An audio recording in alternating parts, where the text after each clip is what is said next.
What Peg Found by David Smith. Peg had worked on the Mango Belt for 18 years. She'd seen it all: dead snakes, jewellery, a dog's head, the lot. This was new. She was on her own. The other girls were on a tea break, and she was keeping the line going. A barrel of mangoes had been tipped onto the belt to be washed, rinsed off, then sorted before going on to the chutney line. She'd spotted a yellowish mound on the belt. At first she thought it was just a clump of mangoes stuck together. Sometimes the lazy buggers in India didn't separate them properly before filling the brine barrels. It turned out not to be mangoes at all. It was a sari. She checked that no one was looking before sliding it onto the belt, then into a tray.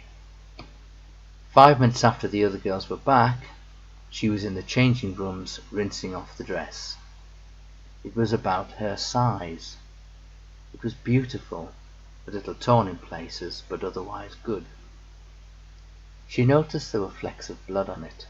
No matter, they would wash out. When she got home after her shift, she gave the dress a thorough washing and tumble-dried it, then hung it up. It was even prettier than she had first thought. A few stitches and it would be as good as new. Peg was a wizard with a needle and thread.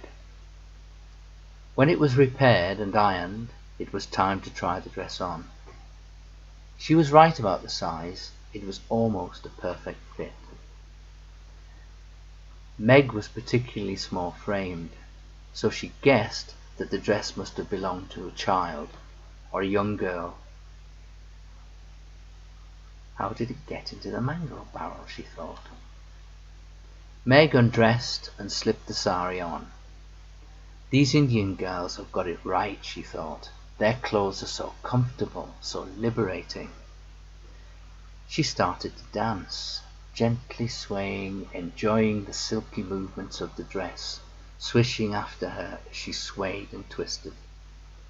The silly dance turned into a parody of the way an Indian woman or an Indian girl might move, arms aloft, gently gyrating, snake-like. She slowly danced towards the mirror in her bedroom to admire herself in the beautiful dress. But she didn't see her reflection. She saw a vision of a young girl wearing that very dress. A man was dragging her, pushing her to the ground. The girl was screaming, lashing out at him, but he was too strong, overpowering. She was just a child. It took all Peg's willpower to tear her gaze away from the mirror. Eyes flooded with tears. Who could she tell? Who would believe her? It was almost too much to bear. When she'd recovered her composure, she slipped out of the dress. She would light a fire and burn it. Forget about it. Forget about the vision, the girl, and whatever happened to her in India. There would be no beautiful dress for Peg, and there would be no justice for that poor child so far away.